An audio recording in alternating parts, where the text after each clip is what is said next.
What's going on, everybody? Aidan from Birds vs. Boys here, coming to you about a week out from the NFL draft. Now, the Eagles are in a precarious position this year where they made the Super Bowl, but they do have 2 first-round picks. They've invested heavily into their quarterback as of yesterday, so they have to hit on cheap talent. So this isn't your normal Super Bowl hangover NFL draft. There's a lot at stake for the Eagles here going into the draft.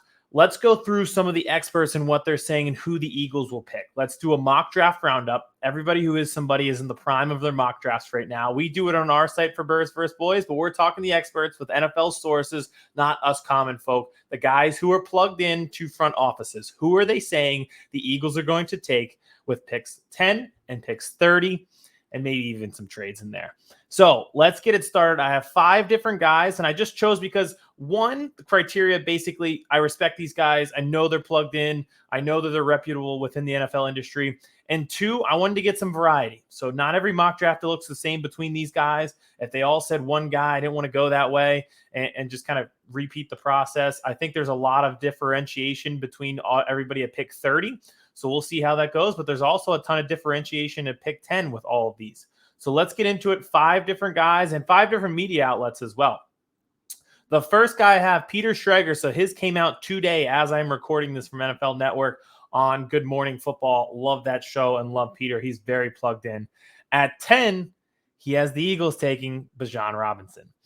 At this point with Bijan Robinson, there at least has to be some smoke, or there has to be some fire with the smoke. How many times have we seen this guy mocked to the Eagles, rumored to the Eagles, rumored that the Eagles are enamored with him, rumored that Howie Roseman doesn't care that he's a running back. He'll pull the trigger and be aggressive on him. I get it with Bijan. He's one of the most talented guys in the draft. He is fantastic.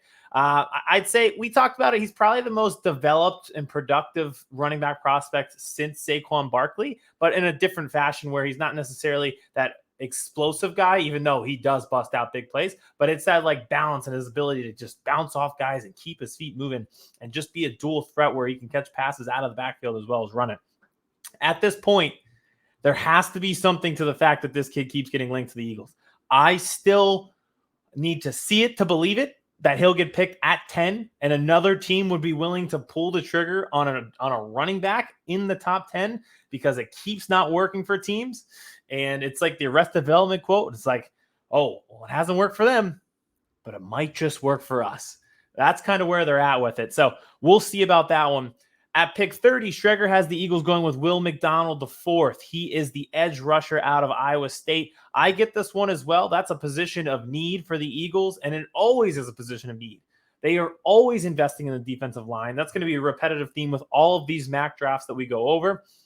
I was reading his kind of quote there that, the coach at Iowa State is friends with Nick Sirianni back from his Mount Union days, so they have that connection. But I also just see it there. I've seen Will McDonald at the end of a lot of first rounds, so it really makes sense. They want an edge rusher. He's one of value at the end of that first round, so that one totally makes sense as well. Now, next guy I have, Charles Davis, NFL Network. You probably hear him on a lot of the calls there on NFL Sundays. At 10, he's got the Eagles taking Lucas Van Ness. I'd say Lucas Van Ness is probably the most lukewarm prospect in terms of fans' perception of him. I don't know how much weight you carry in that, but a lot of people just seem like, like if it happens, they'll be like, yeah, sure. If it doesn't happen, they'll be like, whew, I'm okay. That's fine with me. I think, and I don't know if this necessarily even matters in this day and age because everybody's so specialized, but he didn't start at Iowa, and that seems to be scaring people off. That's not really what scares him off for me. I just think everybody's so specialized that there's starters and there's backups, but really, is there? You think about the way that the Eagles cycle guys through. They play 4 or 5 different guys at the defensive end position. There really is no starter. Maybe one gets higher snap counts than the other ones, but Van Ness would kind of fit in right there. And, Brandon Graham, age 34 on a 1-year deal. And he kind of would just plug into that. And the other thing about Van Ness that people really like, he can play inside and outside. So that versatility is more of what you're looking for, not necessarily did he start or not? Did he play a lot of reps? Like Jordan Davis didn't start at Georgia, but that's because he's a specialized player. And it's kind of ironic, right? Van Ness is a specialized guy who doesn't get a lot of snaps, but at the same time, he is versatile where he can play inside and outside. So you'd love to have like a 3-down guy like Aiden Hutchinson, but Van Ness will do, and we'll see about that. At 30, I found this one pretty interesting. Jalen Hyatt from Tennessee. Now, if you haven't seen Hyatt play and you didn't watch Tennessee's offense, you missed it. It was like a race car race. Just hilarious the way that they ran their offense. Up-tempo, very college-esque, and Hyatt can absolutely fly. He was often in connection with Hendon Hooker, who will be an interesting prospect for somebody come day 2 in the NFL draft. So we talked about this the day after the season ended. Quez Watkins is a good player for who he is. He was a 6th-round pick coming out of Southern Mississippi he was a speedster who could fly. But there were the obvious limitations going in, and then he kind of showed those, right? Like he was everything that you expected him to be, except he was in a position where he needed to exceed expectations. So I don't honestly put it on Quez Watkins, but I can see why they would want to upgrade the wide receiver 3 position with Hyatt, who can fly just like Quez Watkins does. And Zach Pascal left. So I know you see wide receiver and you automatically think, well, they have AJ Brown. They have Devontae Smith. Why would they go wide receiver again in the first round after going Devontae and trading for AJ Brown with a 1st-round pick next year? But you kind of get it, right? Like load up on the weapons. So I kind of get that one, especially at pick 30. And maybe even you can trade back and get him at like 34, 35. So we'll see. All right. Justin Mello, the Draft Network. At 10, Bijan Robinson. Again, where there's smoke, there's fire. There's so many people mocking this. And I go back. The only reason I'm not totally discounting this Bijan Robinson thing is I remember Adam Kaplan doing a report after the 2017 NFL draft where the Eagles took Derek Barnett. And he said that Christian McCaffrey was going to be their pick if he was there at 13. He obviously didn't make it to 13. He went to the Panthers at 8. They never got the chance. But that leads me to believe that running back isn't totally off the table. I think your dream scenario is we're talking about Bijan at pick 30, and then you're more okay with it. It's so unique because it's not the talent. Everybody's on board with how talented this kid is and how he was just a workhorse for the Texas offense. That doesn't seem to be anybody's issue or conflict. Like everybody is in belief that this is not going to be another Trent Richardson situation, that this kid is too talented, too good on his feet, too good of balance, too good of explosiveness, total package of running back. It's the matter of would Rashad Penny at $1 million give you equal amount of production if he's healthy as Bijan Robinson, and you wouldn't have to give up a 1st-round pick. It's what every single team has to tackle. It's what the Eagles have to tackle. Somebody is going to pull the trigger on this kid, but is it worth it over like Jahmyr Gibbs in the 2nd round or something like that? I don't know, but clearly the Eagles are interested if this many people who are connected are connecting Bijan Robinson to the Eagles. So we'll see with that one. At pick 30, Deonte Banks, the cornerback from Maryland. I find this one really interesting because I keep saying I don't think the Eagles are out on corner just because they brought back Darius Slay and they brought back James Bradbury. Those guys are a little bit older, especially for this core, even though they're not necessarily old yet. You know, like Bradbury's still 29. It's not like he's washed up yet. But I just think that corner is a position that they've needed for a long time. They finally got it, and they don't want to, they don't want to be left without any options if Darius Slay, falls off a cliff, or, he's definitely not the long-term guy there. He's 32. So I can see them investing in corner still. And Banks, I get it because he's a physical corner, plays man-to-man. That creates turnovers. What did we talk about with Sean Desai becoming the defensive coordinator? They want to force turnovers. All right, well, a guy who can press man and play like that will force a lot of turnovers. He's like the 3rd corner off the board. It's like Joey Porter, Devin Witherspoon are the top two where you're saying those guys will go in the top 15. And then I've seen Deonte Banks anywhere from 16 to right here at 30. So I find that one to be very, very interesting. All right. Now, this might be the most interesting mock draft that we have. Michael Minelhurst Schwartz from USA Today. At pick 10, he's got Jalen Carter. It doesn't take much to sign me up for a Georgia player, and it doesn't take much for me to sign up for a Georgia defensive lineman. He's probably the most talented kid in the draft. It's him or Will Anderson. And that's even if you discount the quarterbacks, and if you take them out, keep them in. It's still the most 2 talented guys in the draft. So I really, really think that if he's on the board at 10, the Eagles would be interested because, again, like we talked about with Will McDonald IV, he's a defensive end, but they're always developing that infrastructure at the defensive line position. They've got Fletcher Cox back, but it's a one-year deal. I love Jordan Davis, but he's kind of niche. Is he ready to take that next step? Is Milton Williams ready to take that next step? I can see them pulling the trigger on the most talented defensive prospect in the draft and a defensive lineman at that in Jalen Carter. Obviously, we know what comes with it. It is red flag city. And that is the only reason that he would be available at 10. So then you're in a moral conundrum, is if you want this kid and if he's going to work out and if the work ethic will meet the talent, I think he'll be in a good position. We've talked about the environment before. Bring in as many Georgia guys as you want. And the reports are he did his best work next to Jordan Davis. Okay, well, he'd be next to Jordan Davis, and right behind them is going to be Nakobe Dean.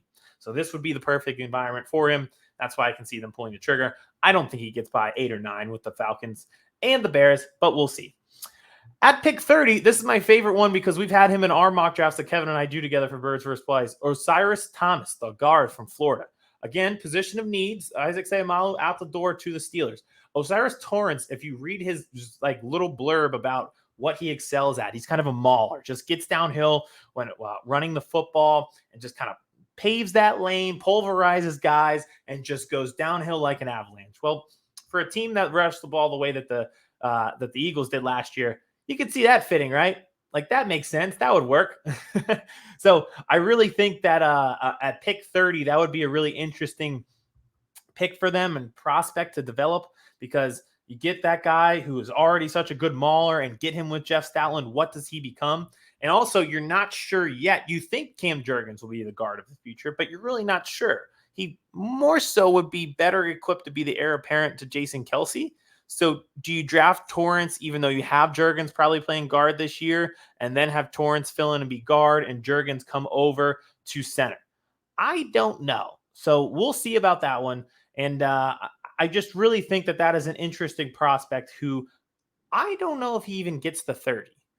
I'm very curious. I think he'd be in the late teens to early 20s is where this kid goes. And people would be like, huh, really? But now, I think a lot of people, once they kind of get the prospect development on him, will understand why he might be not much of a reach, even though he might come off that way on draft night. Last one, and this is my favorite guy, Draft Guru. He is the one that I listen to the most when it comes to prospect breakdowns, to mock drafts, and being keyed in on who is going to take who. That is Daniel Jeremiah of NFL.com. At pick 10, he has the Eagles taking Lucas Van Ness. The name keeps coming up, and it seems like a lot of teams are interested. I've seen Van Ness has done a bunch of different top 30 visits with teams. We joked that he'd be the perfect Patriot. I can see that. Again, it just seems like the fan base is pretty lukewarm on him, and I get that, but I also understand coming from the opposite side why NFL teams would want to invest in a player who can play multiple positions, who has the explosiveness to get after the quarterback. That's just kind of the name of the game this day and age. So I get the Van Ness thing. And if Daniel Jeremiah is saying it, then, you got to believe it at least a little bit. And it's multiple people who have said Van Ness to the Eagles. It's very funny because it's all the fans are like, Bijan at 10, Van Ness at 10, but all these people are saying it, and these are the people who have sources within NFL front offices. So I got to at least believe it and have myself be ready to talk myself into it when the time comes on draft night. And if they go defensive line, it's not going to be a shock to anybody. Van Ness kind of fits that mold of what they're looking for with defensive line depth who has the versatility to play multiple positions. It makes perfect sense. Now, at pick 30, and this is a guy I really haven't heard yet, so this is really interesting, but looking at his just the prospect breakdown of him, I totally understand it. Felix and Anudike Uzoma. Kansas State, again, edge rusher.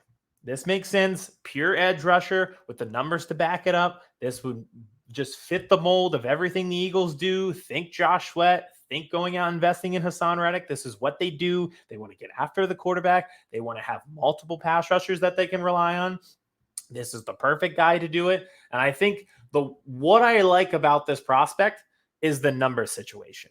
Sometimes I just want my eyeballs to tell me that a player is good. I just want to watch them play and not be like, oh, well, if he develops into this, oh, he was good on some reps, but not others. But on those reps that he was good, look at that burst.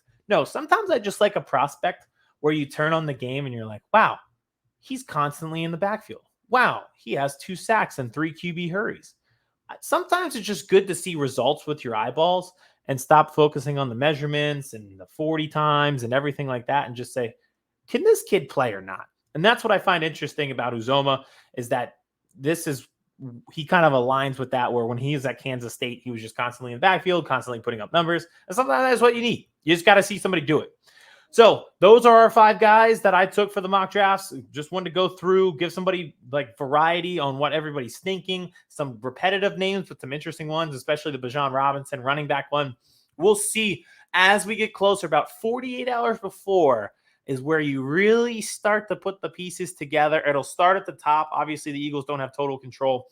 We'll see how it goes at the top, how the quarterbacks play out, how a prospect like Jalen Carter falls, if it's even a possibility for the Eagles. Does somebody reach on Van Ness before he even gets to the Eagles? We will see on all that, and we'll see what they do with pick 30, if they want to trade up and be aggressive or trade back and gain some picks for it, because they're in kind of no man's land there at pick 30. It should be interesting. We'll be back. We're doing prospect breakdowns. Maybe we'll do Van Ness. We already did Bijan. Check that one out. We have a lot more coming. A week from the draft should be exciting for the Eagles and for all NFL fans alike.